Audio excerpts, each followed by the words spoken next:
नमस्कार दोस्तों, स्वागत है आपका कंप्यूटर नोट्स के पार्ट थर्ड में। दोस्तों, इस वाले नोट्स में मैंने जो 13 सितंबर 2021 को असिस्टेंट अकाउंटेंट का पेपर हुआ था उसके कुछ क्वेश्चंस को लिया है। ठीक है, जो कि बहुत ही अच्छे क्वेश्चंस थे, उनके बारे में विस्तार में भी बताया है। चलिए शुरू करते हैं। पहला क्वेश्चन है दोस्तों, ऑपरेटिंग सिस्टम के संबंध में निम्नलिखित में से कौन सा वैध प्रक्रम या अवस्था होती है? जो कंप्यूटर की प्रोसेस स्टेट होती है वो कौन सी होती है और कौन सी नहीं होती है? ठीक है, तो मैं आपको यहाँ पे बता देता हूँ। जो कंप्यूटर की स्टेट होती है, आप यहाँ पर एक ग्राफ देख रहे होंगे। सबसे पहले होता है न्यू, रेडी, वेटिंग, रनिंग और टर्मिनेटेड। ठीक है, ये हमारी जो कंप्यूटर की प्रोसेस स्टेट होती है। ठीक है, तो इसी पे से क्वेश्चन आया था, तो आप ये चार्ट ध्यान में रखिएगा।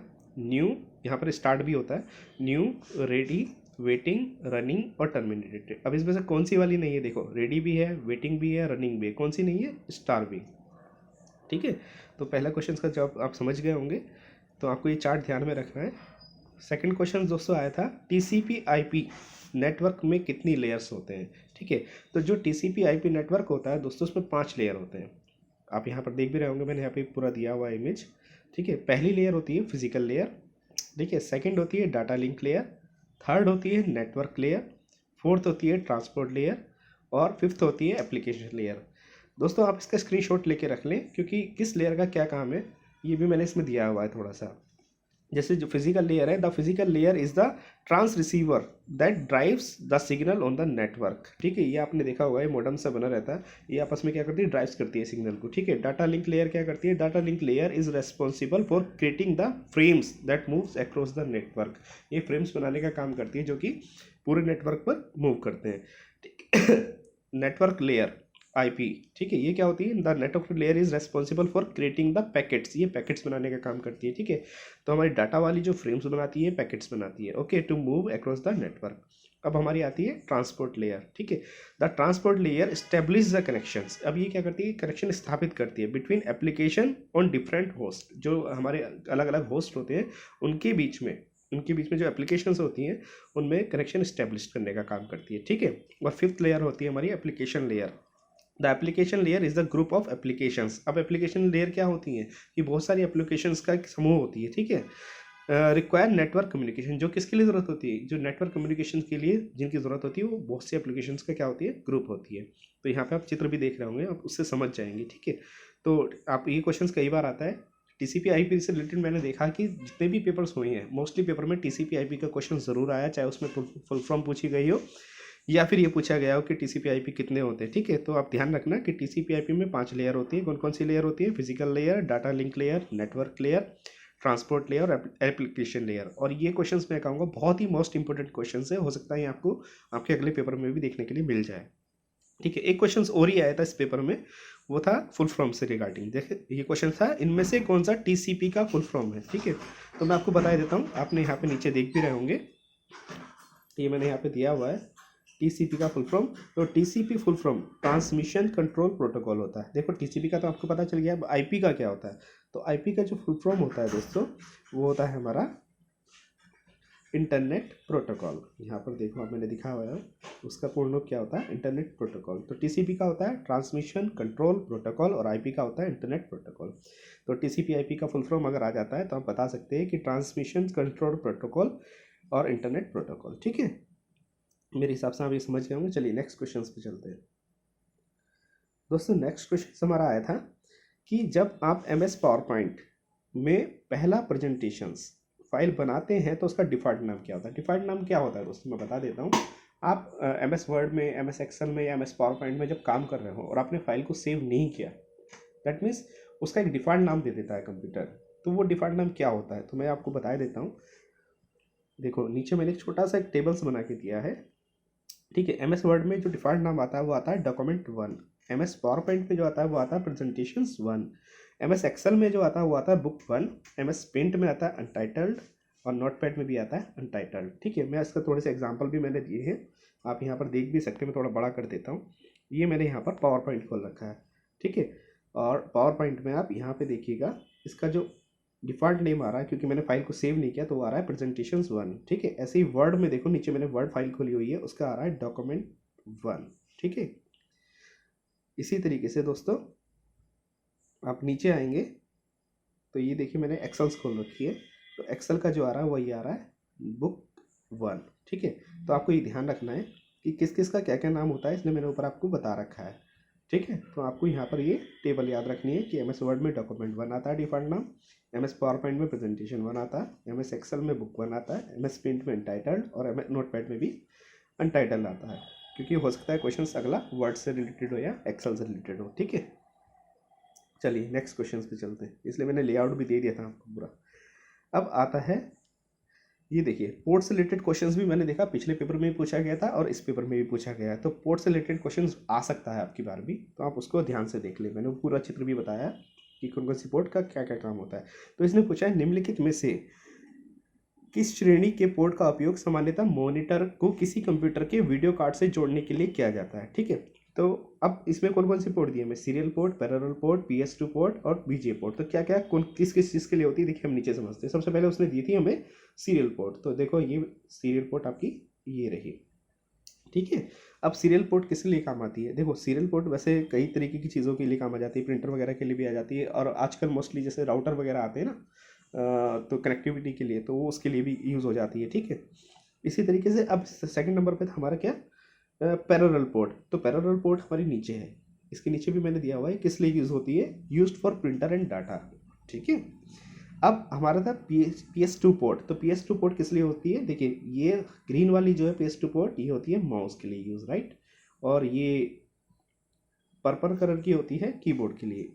ठीक है, तो आपको ये ध्यान रखना है कि किस पोर्ट का क्या काम है, इसलिए मैंने ये पूरा चार्ट आपको दिया हुआ है कि किस पोर्ट का क्या काम है, सीरियल पोर्ट का क्या काम है, PS2 पोर्ट का क्या काम है। ठीक है, और नीचे आपका आया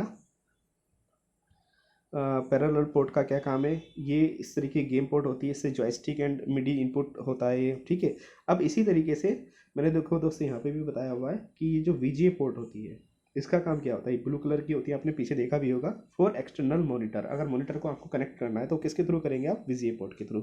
आजकल ये VGA पोर्ट जो है आपको आपके प्रोजेक्टर पे भी मिलती है देखने के लिए, आपको LCD वगैरह में मिलती है, क्योंकि हम डायरेक्टली कंप्यूटर को अपने CPU से LCD को डायरेक्टली कनेक्ट कर सकते हैं। ठीक है, तो इस तरीके से और भी पोर्ट्स होती हैं, जैसे S वीडियो पोर्ट होती है, फॉर वीडियो इन और आउट के लिए होती है, HDMI पोर्ट होती है। ठीक है, फॉर हाई एंड टीवीज़ के लिए होती है, डिजिटल वीडियो इंटरफेस होता है DVI, इसकी फुल फॉर्म भी आ सकती है कि DVI की फुल फॉर्म क्या है, तो ये होता है digital video interface, mini DVI। ठीक है, माइक्रो DVI, ये इसी का छोटा करके वो हो गया मिनी और माइक्रो। ठीक है, इसी तरीके से नीचे आता है देखिए ये इथरनेट किसके लिए यूज़ होता है। ठीक है, ये आ गया आपका इथरनेट। अब जैसे आपने जो है अपने यहाँ पे ब्रॉडबैंड वगैरह लगा रखा है, तो उसके केबल के थ्रू डायरेक्टली अगर आप कंप्यूटर से कनेक्ट करना चाहते हैं तो उसके लिए जो है इथरनेट की आवश्यकता पड़ती है। ठीक है, तो वो डायरेक्टली केबल यहाँ कनेक्ट हो जाता है। और ये मोडम वाला पोर्ट पहले आता था, ये यूज़ होता था जैसे टेलीफोन कनेक्शन जो होता था उसके थ्रू हमें इंटरनेट अगर चलाना होता था तो मोडम के थ्रू चलाते थे।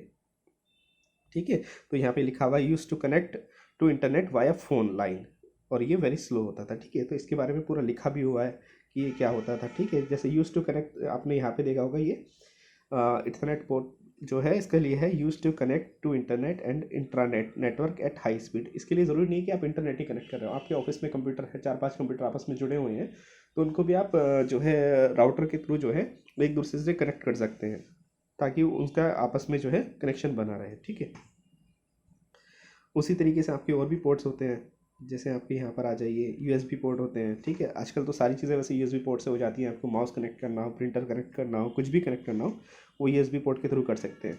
अच्छा, एक ये वाली पोर्ट भी होती है, ये आपका प्रिंटर के लिए यूज़ होती है। देखिए प्रिंटर और स्कैनर के लिए आप अगर देख पा रहे हो यहाँ पे, ये तो प्रिंटर और स्कैनर के लिए USB-B पोर्ट यूज़ होती है। ठीक है, तो इसी तरीके से कैमराज वगैरह होते हैं या म्यूज़िक प्लेयर वगैरह होते हैं, हार्ड ड्राइव वगैरह होती है, तो इनके लिए मिनी वाली ये पोर्ट्स यूज़ हो जाती हैं। ठीक है, तो मैंने ये पूरा का पूरा चार्ट दिया हुआ है आपको, तो आप आराम से इसका भी स्क्रीनशॉट ले लीजिए कि किस पोर्ट का क्या काम है, और इसको अच्छी तरीके से याद कर लीजिए। ठीक है, जैसे यहाँ पर भी है ऑडियो जैक वगैरह है कि ये वाला जो होता है ये ग्रीन वाला किस लिए होता है। ठीक है, लाइट ग्रीन किस लिए होता है, फिर पीछे की तरफ जो ऑडियो जैक होते हैं आगे भी होते हैं, तो किस किस का क्या क्या काम है वो भी है। ठीक है, इसी तरीके से यहाँ पर ये होते हैं कि जो हमारे पावर होते हैं ना, आपने देखा होगा जो लैपटॉप का अडेप्टर होता है, किसी में इस तरीके का अडेप्टर होता है, कहीं पे 2 वाला अडेप्टर होता है, कहीं पे ये CPU के पीछे जो पावर वाला अडेप्टर होता है उसके लिए ये वाला होता है। तो ये आई पावर कनेक्टर्स होते हैं, ठीक है। तो और इसी तरीके से हार्ड ड्राइव्स वगैरह अब जो है एक्सटर्नल आती हैं, तो उनको यूज़ करने के लिए देखिए ये अपना एक्सटर्नल हार्ड ड्राइव होता है पोर्ट साटा के लिए, ठीक है। ये डिस्प्ले पोर्ट होता है। तो आप ये पोर्ट से रिलेटेड क्वेश्चंस पूछा गया है, तो मैं आपसे यही कहूँगा कि आप इस चार्ट को जो है अच्छे से याद कर लें कि किस पोर्ट का क्या काम है और कहाँ पर यूज़ होएगा, ठीक है। क्योंकि इससे रिलेटेड क्वेश्चंस भी आपको मिल जाएगा, ठीक है। तो आप देख रहे होंगे फोटो में क्लियरली आपको मेरे हिसाब से दिखा होगा, तो आप इसका स्क्रीनशॉट जरूर ले लें ताकि आप आसानी से इसको याद कर सकें, ठीक है। चलिए दोस्तों, अब नेक्स्ट क्वेश्चन पे चलते हैं। नेक्स्ट क्वेश्चन आया था, निम्नलिखित में से कौन सा कंप्यूटर के सीपीयू का भाग है। तो कंप्यूटर के सीपीयू का भाग कौन कौन सा है दोस्तों, मैं आपको पहली बार में जो मैंने फर्स्ट वीडियो बनाई थी उसमें भी बताया था, फिर भी मैं बता देता हूँ। कंप्यूटर को 3 भागों में बांटा गया है। पहला भाग है कंट्रोल यूनिट सीयू, दूसरा भाग है एएलयू अरिथमेटिक लॉजिक यूनिट, और तीसरा भाग में मेमोरी, ठीक है। अब इससे क्वेश्चंस क्या क्या बनते हैं, एक तो यही बन जाता है कि कंप्यूटर का जो है एएलयू का काम क्या होता है। तो मैं आपको बता देता हूँ, कंप्यूटर में जितनी भी तार्किक, चाहे वो पहेली वगैरह हो, मैथमेटिक, ठीक है, कैलकुलेशंस वगैरह हो, वो सारा काम कौन करता है, अरिथमेटिक लॉजिक यूनिट करती है, ठीक है। और कंट्रोल यूनिट क्या करती है, कंप्यूटर का संचालन, ऑपरेटिंग वगैरह जो है देखती है, वो कौन देखती है, कंट्रोल यूनिट। अब इसमें एक क्वेश्चन और भी आता है कि कंप्यूटर का मस्तिष्क किसे कहा जाता है। तो कंप्यूटर का मस्तिष्क किसे कहा जाता है, सीपीयू को, ठीक है।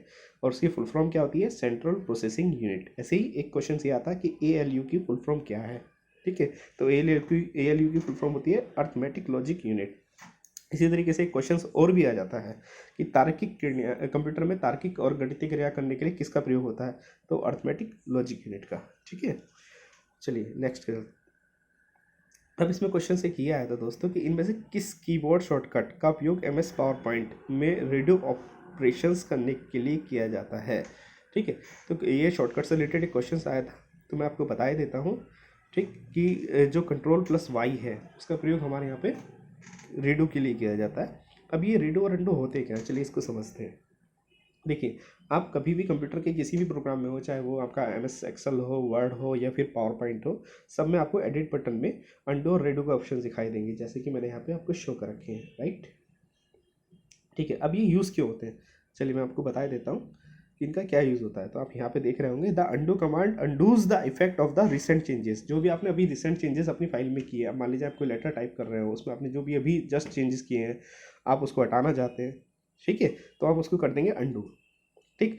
और आपसे कोई चीज़ आप टाइप कर रहे थे, गलती से कुछ की भी दब गई और वो हट गया और आप उसे वापस लाना चाहते हैं, तो उसे आप कर देंगे रेडू। या आप ऐसा भी कर सकते हैं, मान लीजिए आप डेस्कटॉप पे हैं, आपसे कोई फाइल डिलीट हो गई धोखे से, ठीक है, तो वो आप वापस लाना चाहते हैं, ठीक है, तो उसके लिए जो है कंट्रोल जेड कर सकते हैं, ठीक है। हटाना चाहते हैं तो कंट्रोल वाई कर सकते हैं। तो आपने कोई चीज़ डिलीट कर दी बाय मिस्टेक और उसको आपको वापस लाना है, तो वापस लाने के लिए आप क्या करेंगे, कंट्रोल जेड, और उसको वापस हटाना है तो कंट्रोल वाई। तो रेडो और अंडू ये होते हैं। The undos command undoes the effect of the recent changes which were made to the presentation या फिर Word file in such way so that most recent changes is undo first, ठीक है। तो वो क्या कर देगा, उसको फर्स्ट अंडूज कर देगा, ठीक है। नेक्स्ट है the redo command. The redo command perform the most recent change done to the presentation again, ठीक है।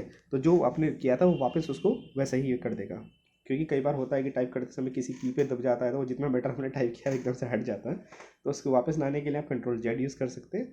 और आपका गलती से मतलब आपको उसको रेडो करना, वापस हटाना है, तो आप कंट्रोल वाई कर सकते हैं, ठीक है। अब इसी तरीके से मैं आपको और चीज़ बताना चाहता हूँ कि और भी कुछ शॉर्टकट्स होते हैं एमएस वर्ड में, एमएस पावर पॉइंट में, जो आपको मैं नीचे बता दूंगा, ठीक है। सब अब अगला क्वेश्चन आया था कि एमएस वर्ड में यदि माइक्रोसॉफ्ट ऑफिस बटन मौजूद है तो यह विंडोज़ के कौन से कोने पर होता है। तो मैं आपको बता देता हूँ, मैंने यहाँ पे एक लेआउट ली है माइक्रोसॉफ्ट वर्ड 2007। तो देखो, ये जो बटन होता है ये माइक्रोसॉफ्ट बटन होता है, आपने देखा होगा, ठीक है। तो ये बटन कहाँ पर होता है, ऊपर की तरफ बाएं हाथ पर, ठीक है। एक आपका दाया हाथ हो गया राइट हैंड, एक आपका लेफ्ट हैंड हो गया, तो लेफ्ट हैंड पे होता है ऊपर की तरफ कॉर्नर पर, ठीक है। ये आपको दिख रहा होगा, ठीक है। इसी तरीके से नेक्स्ट क्वेश्चन आपका पूछा गया है, हाँ, ये भी शॉर्टकट से ही आया था, दो कुछ शॉर्टकट से क्वेश्चन आए थे आपके, तो वो आप ध्यान रख लीजिए। आप क्वेश्चन आया है एमएस वर्ड में किस शॉर्टकट की का उपयोग करके फ़ॉन्ट डायलॉग बॉक्स खोलने के लिए किया जाता है। तो इसने पूछा है एमएस वर्ड में कौन सी शॉर्टकट की का प्रयोग किस लिए किया जाता है, फ़ॉन्ट डायलॉग बॉक्स। तो मैं आपको वैसे बता देना चाहता हूँ, कंट्रोल डी का मैंने यहाँ पे दिया भी हुआ है, देखो ये कंट्रोल डी का, राइट। तो कंट्रोल डी का प्रयोग करके आप क्या कर सकते हैं, फ़ोन डायलॉग बॉक्स खोल सकते हैं डायरेक्टली, ठीक है।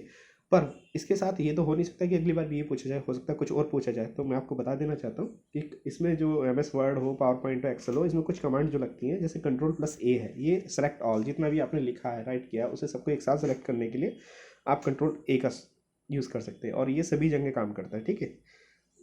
आपको मान लीजिए सारी फाइल एक साथ सेलेक्ट करके डिलीट करनी है, तो कंट्रोल A करके आप सेलेक्ट कर सकते हैं और उसको फिर डिलीट कर सकते हैं। कंट्रोल B का प्रयोग होता है बोल्ड करने के लिए, कंट्रोल C का प्रयोग होता है कॉपी करने के लिए, कंट्रोल D का प्रयोग होता है फ़ॉन्ट्स के लिए, कंट्रोल E का प्रयोग होता है सेंटर करने के लिए। आपने कोई टेक्स्ट लिखा है, आप चाहते हो वो सेंटर में हो, तो कंट्रोल सेलेक्ट, उस टेक्स्ट को सेलेक्ट करके आप कंट्रोल E करेंगे तो वो सेंटर हो जाएगा। कंट्रोल F होता है फाइंड करने के लिए। मान लीजिए बहुत सारा टेक्स्ट है, आपने कई पेज लिखे हुए हैं टेक्स्ट में, ठीक है, आपको पर्टिकुलरली कोई एक टेक्स्ट या जैसे जस्ट लाइक एमएस एक्सेल में कई बार क्या होता है कि हमें किसी का नाम सर्च करना पड़ जाए, या एमएस वर्ड में किसी का नाम सर्च करना पड़ जाए, या कोई चीज़ सर्च करनी पड़ जाए, तो कंट्रोल F करके हम वो डायरेक्टली टाइप कर देंगे, तो सीधा सीधा हमारा कर्सर वहीं पर चला जाएगा, ठीक है। उसी तरीके से हमारा क्या होता है गो टू, ठीक है, कंट्रोल G। देखो अब जो कंट्रोल G है वो गो टू क्या होता है कि आप यहाँ पर क्या होता है कि आप एमएस वर्ड की फर्स्ट पेज पे हैं और आप चाहना चाहते हैं कि आप डायरेक्टली 32 पेजेस पे चले जाएं, तो आप गो टू के थ्रू भी उस पर डायरेक्टली जा सकते हैं 32 पेजेस पे, या जो भी आप देना चाहें, ठीक है। अब आता है कंट्रोल H, ये होता है रिप्लेस कमांड, ठीक है। आप मान लीजिए आपने एक वर्ड गलत लिखा गया सब जगह, आप एक वर्ड लिख रहे थे कि धामपुर लिख रहे थे और धामपुर में कोई वर्ड में गलती कर दी और आपने 20 जगह उसको लिख दिया है, और आप चाहते हैं कि एक ही कमांड में वो रिप्लेस हो जाए, या सिंगल जगह आपने लिखा वो रिप्लेस हो जाए, तो आप क्या कर सकते हैं, एक कंट्रोल+S दबा के ऊपर फाइंड वाट में आप वो वर्ड लिख देंगे, और रिप्लेस विद में जिससे आपको रिप्लेस करना है वो लिख देंगे, तो वो रिप्लेस हो जाएगा। ऐसे कंट्रोल+I, ये इटैलिक करने के लिए, ठीक है, आपको किसी टेक्स्ट को इटैलिक करना है तो आप कंट्रोल+I का प्रयोग कर सकते हैं। कंट्रोल+J जस्टिफाई। अब जस्टिफाई क्या होता है, देखो कई बार आप टाइपिंग करते होंगे, ठीक है, अब क्या होता है कि लास्ट में जाके कोई लाइन थोड़ी पहले ख़त्म हो जाती है, कोई बाद में ख़त्म हो जाती है, बड़ा अजीब सा लगता है, मतलब उसकी लुक ख़राब हो जाती है पूरी पेपर की। तो उसे आप बिल्कुल एकसार दिखे वो आपके लेफ्ट साइड से भी और राइट साइड से भी, तो उसके लिए आप क्या कर सकते हैं, उसको जस्टिफाई कर सकते हैं, ठीक है। तो जस्टिफाई अगर आप करेंगे तो वो जो है आपको बराबर दिखाई देगा चारों तरफ से, ठीक है। अब आता है हाइपरलिंक। अब ये कई बार ये क्वेश्चन भी बहुत पूछा गया है कि हाइपरलिंक बनाने के लिए किस शॉर्टकट की का यूज़ करा जाता है, तो वो होता है कंट्रोल+K, ठीक है। अब हाइपरलिंक होता क्या है, मान लीजिए कोई इमेज है, ठीक है, आपको उसका पाथ देना है वर्ड की फाइल में, या कोई भी चीज़ है, कोई दूसरी एक्सेल फाइल है, आप उसका पाथ देना चाहते हो, तो आप उसको क्या कर सकते हो, हाइपर लिंक कर सकते हो, ठीक है। तो आपने क्या करना है, कंट्रोल+K दबाएंगे तो वो ओपन वाला विंडोज़ आ जाएगी, तो वो फाइल सेलेक्ट करके आप उसका हाइपर लिंक बना सकते हैं। कोई भी अगर उस पर क्लिक करेगा लिंक पे, तो वो डायरेक्टली वो फाइल ओपन हो जाएगी, ठीक है, तो वो हाइपर लिंक होता है, ठीक है। हाइपर लिंक जैसे कि मैं आपको एक एग्जांपल और भी बता देता हूँ। आप जैसे मेरी साइट पे गए होंगे और वहाँ पे जाके एक मेरा यूपीपीसीएल के लिए एग्ज़ाम है, तो वहाँ पे जब क्लिक करेंगे तो यूपीपीसीएल का एग्ज़ाम खुल जाएगा, तो वो भी हाइपर लिंक ही होता है, ठीक है। अब कंट्रोल+L, अगर आपको टेक्स्ट को जो है लेफ्ट से अलाइनमेंट कराना है, ठीक है, तो उसके लिए आप कंट्रोल+L का यूज़ कर सकते हैं। कंट्रोल+M, ठीक है, इंडेंट वगैरह बनाने के लिए आपको कंट्रोल+M का यूज़ करना पड़ेगा। कंट्रोल+N, न्यू डॉक्यूमेंट अगर बनाना है तो कंट्रोल+N का प्रयोग होगा। कंट्रोल+O, ये ओपन के लिए होगा। कंट्रोल+P, प्रिंट के लिए होगा। अगर कंट्रोल+Q क्या करता है, कंट्रोल+Q क्या करता है कि अगर आपको पैराग्राफ के बाद स्पेस चाहिए तो उसके लिए कंट्रोल+Q यूज़ कर सकते हैं। कंट्रोल+R क्या होता है, ये राइट अलाइनमेंट करने के लिए होता है। कंट्रोल+S सेव करने के लिए होता है, ठीक है, सेव या सेव एज आपको करना हो। कंट्रोल+T क्या होता है, ये लेफ्ट इंडेंट होता है, जैसे वो था ना हैंगिंग इंडेंट, ऐसे ही कंट्रोल+T करके आप लेफ्ट इंडेंट कर सकते हैं। कंट्रोल+U क्या होता है, अंडरलाइन करने के लिए। कंट्रोल+V किस लिए यूज़ होता है, पेस्ट के लिए। कंट्रोल+W, ये क्लोज के लिए यूज़ होता है। कंट्रोल+X कट के लिए यूज़ होता है, और कंट्रोल+Y अभी आपको ऊपर मैंने बताया था रेडू के लिए, और कंट्रोल+Z अंडू के लिए। तो ये कुछ इंपॉर्टेंट्स आपके शॉर्टकट्स थे जो मैंने बताए, जो कि नॉर्मली वर्ड हो, एक्सेल हो, पावर पॉइंट हो, सभी में यूज़ होते हैं, ठीक है। तो आप इनको याद कर लेंगे और इनसे संबंधित क्वेश्चन आता है तो आप आसानी से बता सकेंगे। आप ऊपर भी देख सकते हैं जो क्वेश्चन आया था ये। तो कंट्रोल+Y किस लिए यूज़ होगा, रेडू के लिए, और कंट्रोल+Z अंडू के लिए। तो ये मैंने यहाँ पे भी बता दिया है, तो दोनों क्वेश्चन का जवाब आपको यहाँ मिल जाएगा। अब नेक्स्ट क्वेश्चन क्या आया था, नेक्स्ट क्वेश्चन आया था IPv4 एड्रेस में कितने बिट होते हैं, ठीक है। तो इसमें अब इस समय जो फिलहाल में है दो IPv4 और IPv6 है, ठीक है। तो IPv4 क्या होता है और IPv6 में कितने बिट्स होते हैं, देखो यहाँ पे मैंने वो दिया है कंपेरिजन चार्ट, डिफरेंस क्या क्या है।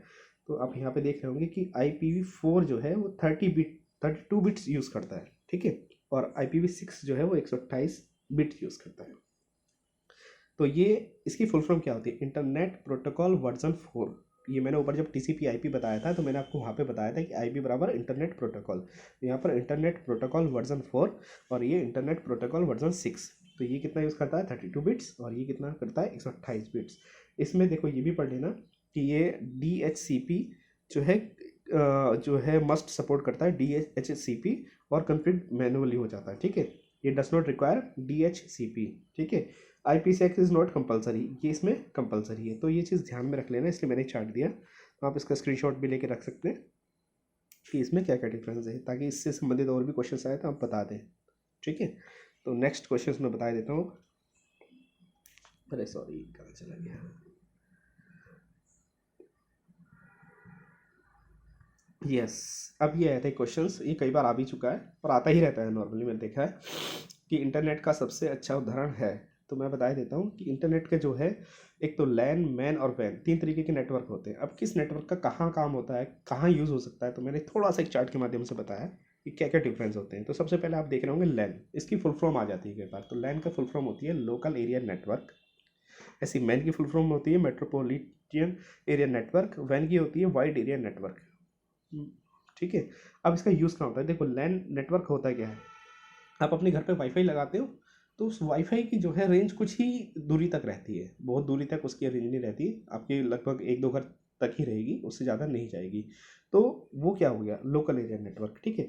इसकी रेंज जो रहती है 10 मीटर से 1000 मीटर तक रहती है, ठीक है। एग्जाम्पल ये क्या होता है, इथरनेट कनेक्शन आपने लगा रखा है या वाईफाई है तो वो उसका एग्जाम्पल। और ये यूज़ कहाँ पर होता है, ये बिल्डिंग, जैसे एक बिल्डिंग हो उसके अंदर यूज़ हो सकता है वाईफाई कनेक्शन, स्कूल के अंदर यूज़ हो सकता है, आपके घर के अंदर यूज़ हो सकता है। तो जो घर वगैरह पे हम आपस में जैसे वाईफाई लगा लेते हैं तो वो चीज़ क्या होती है, एक लैन होता है लोकल एरिया नेटवर्क, ठीक है। मैन क्या होता है मल्टीपल बिल्डिंग और इन ए सिटी, एक पूरे शहर में और मल्टीपल बिल्डिंग में यूज़ करने के लिए क्या यूज़ होता है मैन। सॉरी दोस्तों, जुकाम हो रहा है उसकी वजह से बस।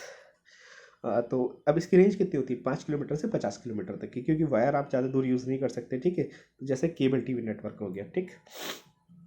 अगला क्या होता है वैन, वाइड एरिया नेटवर्क। इसकी फुल फॉर्म भी याद कर लेना क्योंकि ये भी आ जाती है। तो वाइड एरिया नेटवर्क क्या होता है, ये मल्टीपल सिटीज़, ये एक सिटीज़ से मतलब नहीं है इसका, मल्टीपल सिटीज़ में यूज़ होता है और कंट्रीज़ में भी, ठीक है। इंडिया हो, पाकिस्तान हो, सब जगह ही यूज़ होता है। तो इसकी जो आप देख सकते हो इसकी किलोमीटर्स भी जो है लगभग 10 लाख किलोमीटर तक ये यूज़ हो सकता है। और ये इंटरनेट जो है वो वैन का ही एक एग्जांपल है, क्योंकि इंटरनेट सब जगह है, मल्टीपल सिटीज़ में है, मल्टीपल कंट्रीज़ में है। तो इंटरनेट किसका एग्जांपल है, वैन का। तो इसी पे एक क्वेश्चन आया था कि इंटरनेट का सबसे अच्छा उदाहरण क्या है, तो इंटरनेट का सबसे अच्छा उदाहरण क्या है, वैन, ठीक है। तो ये चार्ट आप समझ लेना, हो सके तो इसका भी स्क्रीनशॉट लेके और तैयारी कर लेना कि लैन क्या होता है, मैन क्या होता है, इनकी फुल फॉर्म क्या होती है, कैसे यूज़ होते हैं, कहाँ यूज़ होते हैं, ठीक है। छोटा सा मैंने एग्जाम्पल के थ्रू ही आपको बताया था। अच्छा अब अगला क्वेश्चन है यार, ये क्या है